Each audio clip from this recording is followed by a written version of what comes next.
Hello and welcome back to our channel. So today in this video we are going to discuss about how you can register as a driver in Lalamove. So without wasting much of our time, let's get straight into the video.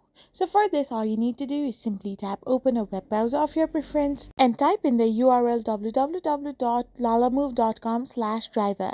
Once you do this, you will end up in the official website of Lalamove Driver. So here, simply tap on the sign up option. So once you tap on sign up, you need to now choose the drivers option.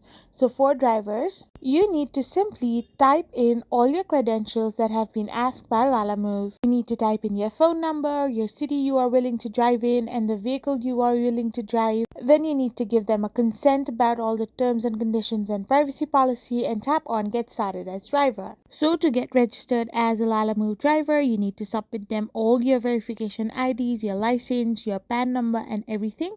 So once everything is confirmed and verified, you can successfully be registered as a driver in Lalamove. I hope you found this video helpful. So don't forget to hit that subscribe button and do give us a thumbs up. We will be back again with more interesting videos like this. Thank you for watching.